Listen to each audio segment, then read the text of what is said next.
Muito bem, Painel Lagoas, adentrando em seu lar com respeito, credibilidade. Esse vos fala pastor Luiz Hamilton.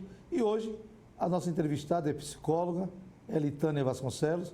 E é uma satisfação porque nós iremos falar sobre causas, efeitos, ansiedade, depressão. E isso é um momento muito delicado. As famílias sofreram no mundo, no Brasil e no mundo. E precisamos entender nessa retomada como conquistar e como tratar as pessoas que estão feridas, ou na alma, ou feridas no sentido mais baixo, que é o medo, pânico, lembrar o passado. Eu tenho pessoas que eu conheço que desde março não saem de casa. Então, estão com medo até de sair de casa. Isso vem realmente criando um transtorno, e isso até prejudica o relacionamento, o casamento. Doutora Elitânia, sua formação, é importante a gente compreender que esse é um momento muito delicado da existência humana. Nunca tivemos no mundo uma paralisação total. A Primeira Guerra Mundial, a Segunda Guerra, mas não parou o mundo. Mas a pandemia, ou seja, Covid-19, consegue parar o mundo e isso parou tudo. Sua formação. Olá, tudo bem, pastor Hamilton? Quero agradecer por estarmos nesse momento juntos. E eu sou psicóloga, minha especialização é em saúde pública com ênfase na saúde da família. Trabalho também com a terapia cognitiva comportamental e estou no meio do caminho de uma pós-graduação também em dependência química, que é uma área que também vem pedindo muito socorro. A gente percebe que nessa pandemia gerou muito pânico, né? E a depressão, ela precisa só de um ponto, de um gatilho, Isso. Né? A depressão, qual é o caminho que leva à depressão? Bom, a depressão é um transtorno de humor que causa muita tristeza, muita deficiência para que as pessoas consigam continuar a sua rotina comum. A depressão, ela é uma doença, muitas pessoas criticam, né, a fase que a pessoa está vivenciando, de que a pessoa não consegue, de que aquela pessoa é fraca, de que aquela pessoa é incapaz, ou então que aquela pessoa não está tomando uma atitude para vencer a doença. Mas o que a gente precisa entender, primeiramente, é que a depressão é sim um transtorno de humor, que afeta diretamente o ânimo das pessoas e que afeta tanto o lado emocional, quanto o lado comportamental, tanto o lado físico. Ou seja, engloba todo o contexto da pessoa que está vivenciando. Quais são os sintomas mais que se destacam? A pessoa não é psicólogo, mas começa a perceber que aquela pessoa está mais calada, mais reservada no quarto, né? Falando pouco. Isso é um dos motivos. Mas, verdadeiramente, quais são os sintomas que dá para perceber o início ou ponto de partida da depressão? Bem, os principais sintomas em que a pessoa que está vivenciando começa a perceber é uma tristeza contínua, é uma falta de ânimo para as atividades que fazia anteriormente, mas que hoje não consegue mais ter aquele ânimo para fazer as coisas, crises de choro, uma falta de vontade de viver, um sentimento de culpa muito grande, porque as pessoas que têm depressão, elas acabam passando por um período de culpa, porque não consegue vencer a doença e se culpa pela família estar passando por aquilo junto com ele, se culpa por não conseguir trabalhar, se culpa por não conseguir vencer a doença. Então, é Travei. E foi. Mas me diga uma coisa, aproveitando, é isso que acontece na família, porque as pessoas não conseguem entender e travam. E isso é a falta de compreensão. A cobrança é maior e às vezes não há sensibilidade de compreender essa pessoa que está passando por um pedido de socorro. Isso. Porque essa é a questão. A família tem que compreender a doença para poder ajudar. Muitas das vezes a família quer ajudar e de uma forma errônea, mesmo que inconscientemente, acaba trazendo de forma negativa. Por exemplo, quando você diz, você tem tudo, por que você está fazendo isso com a sua família? Você não vê o tanto que a gente está tentando lhe ajudar e você também não se dedica a isso? E isso você está fazendo com que a pessoa que está doente se afunde ainda mais. Porque ela começa a pensar, eu realmente sou incapaz, eu realmente não consigo fazer nada, eu realmente estou sendo um peso. Então, diferente disso, o que é que você tem que dizer para o seu familiar que está passando por isso? Você tem que oferecer apoio, você tem que dar a mão. Quando você for ali naquele quarto, que você entrar com um filho seu deprimido, você não leva aquele lanche e deixa lá para ele comer. Não, eu trouxe um lanche para a gente fazer juntos, vamos comer juntos, eu estou aqui, eu estou junto de você.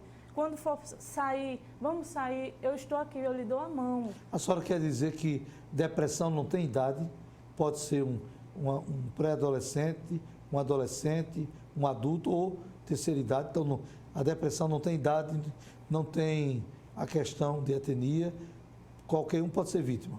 Qualquer um pode ser vítima. A depressão não tem idade. O que diferencia são as intensidades e a maneira com que se apresenta. Geralmente, na infância, como é que a criança ela apresenta? Como é que a gente pode começar a identificar que ela está ali deprimida? Quando ela começa a querer atenção demais, quando ela não consegue brincar mais com os coleguinhas, quando ela tem uma regressão no período de desenvolvimento, ou seja, ela volta para a mamadeira, ela volta para o uso de fraldas. Já na adolescência, o que é que acontece? Eles não conseguem ter mais aquela habilidade de fazer um trabalho escolar, de se comunicar com seus colegas. Muitas das vezes, uma espécie de fuga é o uso de bebida e álcool e drogas. Outra situação, automutilação, que é muito comum nos jovens que estão passando por um período de depressão. Quando chega no período mais crítico, eles apresentam um sentimento de falta de vontade de viver, de Aí vem um tentar o suicídio, né? Esse é o ponto mais crítico da doença. Vou fazer uma pergunta que é importante para o telespectador. As vozes estranhas que uma pessoa que está com depressão, ela existe mesmo? Essas vozes, se jogue, é a solução, pule da ponte, é a solução, você vai resolver tudo. Essas vozes existem mesmo no subconsciente da pessoa? Bem, cada ser humano é único e ele enfrenta a sua doença, cada um à sua maneira. Tem pessoas que desenvolvem esse delírio de perseguição e que isso acaba se associando a outros transtornos mentais e, de fato, a depressão é uma doença realmente. Quando a gente se depara com essa situação na nossa família, a gente se vê meio que perdido, porque as pessoas antigamente só levavam a depressão como, isso é frescura, isso é falta do que fazer. E hoje a gente está aqui, nós psicólogos estamos aqui na luta para mostrar para a sociedade o quanto ela é uma doença, enquanto ela chega a ser tão grave que a pessoa chega a querer tirar a sua vida. E quando ela quer tirar a sua vida, ela não quer se matar, ela quer tirar aquela dor, a dor que ela está sentindo naquele momento. Ela não quer tirar a sua vida, porque quando você pergunta a uma pessoa com depressão o que é que ela quer, a maioria das pessoas sempre responde, eu quero me livrar dessa dor, eu quero me livrar dessa doença. Então, não menospreze, não despreze as pessoas que estão passando por esse tipo de situação. E se você que está vivenciando isso e está tendo a oportunidade de entender um pouco mais dessa doença, procure ajuda profissional, porque há um caminho a se traçar para que você possa ter a sua vida, de certa forma, normal, de ter uma vida normal. Essa quebra de paradigmas, porque muitas vezes a pessoa não aceita que um membro da sua família esteja passando por uma depressão. Aí não quer levar para o médico, porque tem vergonha que a sociedade descubra que o esposo ou a esposa, principalmente os filhos, né? Sua filha ou seu filho esteja no caminho ou já na depressão. Essa quebra de paradigmas é necessário que haja realmente um incentivo, que a família entenda, compreenda que é necessário levar para o psicólogo. Há uns anos atrás, a psicologia ela era tida como algo estranho, né? Alguma coisa de adivinhação, mas hoje ela é necessária até para a escolha de profissões. Às vezes a pessoa vai para um psicólogo para tomar uma decisão qual o segmento que ele vai abrir aquela loja, se vai ser de roupas ou alimentação. A psicologia hoje tem seu papel fundamental na sociedade, mas essa quebra de paradigmas, de tirar de casa aí ao consultório do psicólogo. Aí é onde está o problema. Isso. Temos que quebrar esse paradigma, porque quando você retarda a ida do seu filho, do seu esposo, da sua esposa, da sua mãe, do seu pai, a um psicólogo, a um psiquiatra, você está fazendo com que ele se aprofunde cada vez mais na doença e tenha uma recuperação mais difícil. Porque quanto mais a gente se aprofunda na depressão, a gente tem mais dificuldade para a gente voltar à nossa vida normal. Então, o que você está fazendo é retardando a volta da qualidade de vida do seu filho, do seu esposo, sua mesmo, porque muitas pessoas também, com si próprias, têm esse preconceito, têm esse paradigma, esse tabu. Eu digo que a psicologia, hoje, a gente está quebrando muitos tabus. O fato de a gente ir a um psicólogo, a um psiquiatra, antes era visto, eu não sou um doente mental, eu não sou um louco para ir para um psicólogo. E não precisa ser um louco ou um doente mental. Se você está procurando qualidade de vida, o profissional da psicologia é a pessoa mais certa para que você tenha uma vida plena, né? Agora, na família, às vezes alguns têm tendência e outros não. Esse diferencial é uma questão mais genética ou aquela pessoa tem mais força mental? Porque as perdas ou a perda faz a pessoa entrar por caminhos que não tem volta. Perder, o homem não nasceu para perder, só para evoluir, para o crescimento. Agora, essa situação de pandemia, houve muito desemprego, muita gente não conseguiu pagar, tem gente muito correta. Então, tem gente que entrou no caminho assim, do silêncio, se escondeu debaixo do lençol e diz: aqui eu vou me proteger. Esses casos acontecem? Acontecem sim. A depressão ela é uma doença multifatorial. Ela pode vir de fatores genéticos, de fatores históricos, de situações em que a gente vivencia, de traumas. Então, a depressão é um conjunto de fatores de nossa história de vida, seja ela genética, seja ela pessoal, seja ela num ambiente de trabalho, que lhe trouxe aquela situação e muitas das vezes o reflexo vem 5 anos depois, vem 10 anos depois, então a depressão... Depende muito do organismo. Depende muito de como a pessoa interpreta aquela situação. Na terapia cognitivo-comportamental, que é uma abordagem da psicologia, a gente entende que não é a situação que faz com que o indivíduo desenvolva a doença, e sim a forma que ele interpreta aquela situação. Então, algumas pessoas superam e outras não. Umas são paliativos. Quando é que o psicólogo percebe que o paciente superou a depressão ou quando o paciente quer enganar que superou, mas não superou? Existe alguma técnica na psicologia ou alguns fatores de atitudes? Porque o comportamento é o maior estudo da psicologia, comportamento humano. São os comportamentos ou é o semblante da pessoa? Onde você, como psicólogo, descobre que aquele paciente, ele superou a depressão? Bem, eu sempre digo que o psicólogo ele precisa ter uma ótima relação terapêutica com o seu paciente. E o paciente, quando ele nega e ele esconde, ele está enganando a ele mesmo, né?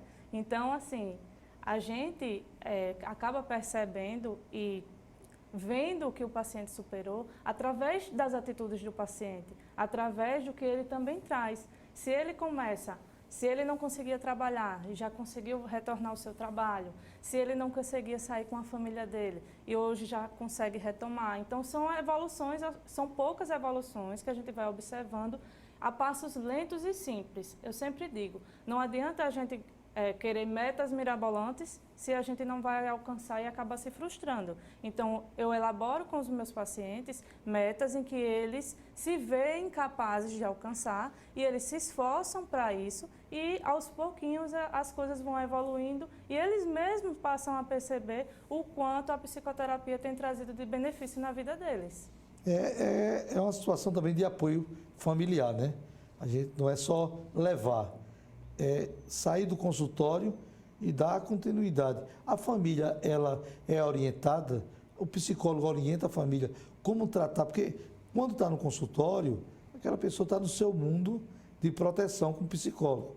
Mas quando chega em sua casa, as cobranças, alguém diz é doido, está doente, não gira bem. Isso desfaz tudo que foi planejado outrora. Com certeza.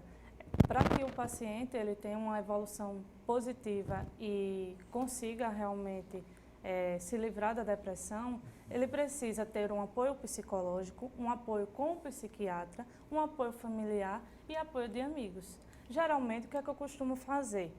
Elaboro com a pessoa de confiança dela e que ela quer como um ponte de apoio entre nós, e eu trago aquela pessoa para a terapia também e explico para ela como é a depressão, quais são as causas, de que forma ela pode colaborar e contribuir para a solução daquela problemática. Então, eu trago uma pessoa da confiança, o paciente escolhe uma pessoa de confiança dele. Às vezes, o paciente não tem um familiar de apoio, então a gente procura uma ponte com um amigo. Então, é necessário, sim, que além da terapia, além da psicologia, ele tenha outras pontes de apoio para que as coisas se fortaleçam, para que ele consiga retomar a vida dele normal. A senhora falou sobre psiquiatra.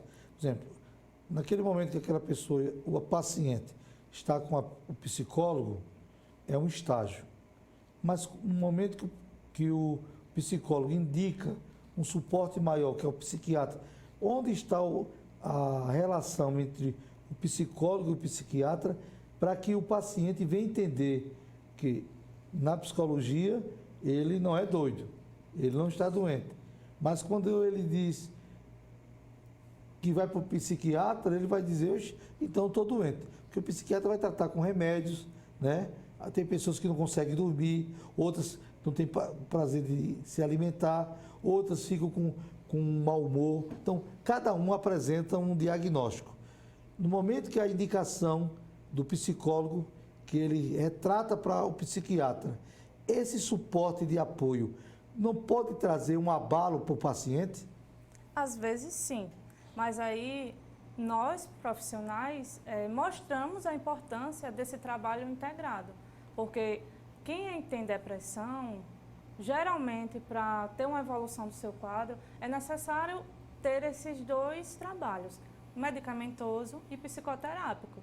Então, algumas pessoas chegam, sim, tem medo, não vou para um psiquiatra, porque é que vai concretizar a minha doença, mas aí eu mostro para aquela pessoa que é necessário esse tratamento medicamentoso para que ela possa retomar a vida dela normal. Então, para o tratamento de depressão, é necessário, sim, um trabalho integrado entre psiquiatria e psicologia, para que a pessoa possa realmente se reestruturar. Porque o psicólogo, a gente vai fazer o acompanhamento psicoterápico, uma reestruturação emocional. Nós vamos ser parceiros dele mesmo, vamos dar a mão ao paciente. Já o psiquiatra, ele vai ver qual é a medicação mais adequada para a situação em que o paciente está e vai ver eles em tempos e analisar qual foi a sua evolução. Então, é um caminho em que a gente vai seguir, mas juntos, entre psiquiatria, psicologia, o paciente e o meio em que eles vivem. É interessante, estamos praticamente no final de 2020, 3 meses para terminar, três meses e alguns dias.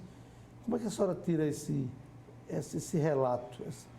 Praticamente 2020 não existiu, né? Foi muito mais impacto, muito mais notícias ruins. Tem pessoas que não estão preparadas para as péssimas notícias. Por que umas superam e outras não? Quando se fala de notícias boas ou péssimas notícias? Bem, cada ser humano é único e existe a resiliência, que é a capacidade do ser humano de enfrentar as situações difíceis. Tem pessoas que absorvem muita coisa negativa e acabam adoecendo e não veem saídas, não veem qual caminho seguir para sair daquela situação. Já outras pessoas não. Quando está na parte mais profunda do buraco é que olha para cima e enxerga a luz e consegue se reinventar, consegue se reerguer, consegue sair daquela situação e muitas vezes superar até as expectativas que ele tinha. Então, cada pessoa vai interpretar a sua maneira e ali ver quais são as possibilidades. Muitas pessoas, infelizmente, com a situação que estamos vivenciando, com o isolamento social, com muitas perdas de emprego, muitas mortes, então é muita carga, né, para a gente absorver. Então, com certeza é muito difícil, mas a gente tem que se reestruturar emocionalmente para que a gente possa procurar as melhores saídas para a nossa vida. Eu estou vestida de amarelo. Estamos no Setembro Amarelo, que é um mês em que é o mês da valorização da vida. A depressão é muito associada à prática do suicídio. E a gente procura assim, como é que a gente pode ajudar de alguma maneira, né? Se você tem alguém, algum amigo, algum familiar que está passando por uma depressão, existe o Centro de Valorização da Vida, que é o CVV, que pode ligar no 188. Fica onde? Ele é, como é que se diz? De forma que você liga. Você pode ligar. Não existe a localização. Isso. Já para uma proteção. Creio que seja em Brasília o centro. Qual o número? 188. 188. Que você pode ligar, lá você vai falar com um psicólogo ou com um psiquiatra e você vai ter um apoio inicial. Pode ligar do celular? Pode sim. Pode, de não qualquer... gratuitamente? Não, gratuitamente. 188. 188. É o Centro de Valorização da Vida. A pessoa está triste na madrugada, 24 horas? 24 horas. Então a pessoa está triste, bate uma tristeza. Porque interessante, a tristeza ela bate muito a partir das 17 horas. Por que isso, doutora? Geralmente é quando a gente se recolhe. Durante o dia a gente acaba tendo muito contato, né? Se a gente está trabalhando, tem ali um amigo que sempre está ali dando um apoio, você acaba saindo para almoçar. Então, quando você se recolhe, que às vezes quando você chega em casa, muitas das pessoas me relatam no consultório assim, quando eu chego em casa, parece que os meus problemas todos me acompanharam. Porque é em casa que a gente começa a pensar, às vezes é uma dívida, às vezes é aquele aluguel que não conseguiu pagar, às vezes é aquele filho que está ali trazendo muitos problemas. Então, às vezes pode estar relacionado a isso. E outras vezes, simplesmente pelo fato da gente se recolher. Quando a gente está ali no nosso cantinho, a gente acaba mais pensativo, mais reflexivo com a nossa vida. Nas suas considerações finais, qual é a mensagem que a senhora deixa desse mês de setembro, né? A questão sobre suicídio, mas a vida é mais forte. Com certeza. Ela supera tudo isso. Qual a palavra de esperança, de expectativa para essas pessoas que precisam não só de apoio, não só de ajuda, mas também precisa de aconchego familiar? O meu recado para você que está passando por um período depressivo, por um período de tristeza, é que você procure ajuda profissional, procure a ajuda de uma pessoa da sua confiança, procure a ajuda de um familiar, para que você possa estar aí se reestruturando emocionalmente. Nós estamos aqui para lhe apoiar. Sua vida vale ouro, sua vida vale muito, e isso é só uma fase. Isso é, como é que eu posso dizer, para que possa chegar no seu coração. Esse é um momento em que você está passando e com certeza você vai superar. Mas para que isso aconteça, é necessário que você peça ajuda. Pedir ajuda não é um ato de fraqueza, é um ato de coragem. Muito bem, Painel Alagoas, 188. Olha, você liga 24 horas, quer conversar com alguém que não conheça você? É interessante, gratuitamente, com o seu celular, não tem problema. É importante a sua presença aqui. Próximo mês estará com outro tema aqui fantástico. Painel Alagoas, um painel de informações. A avaliação quem faz é você. Muito obrigado. Até mais.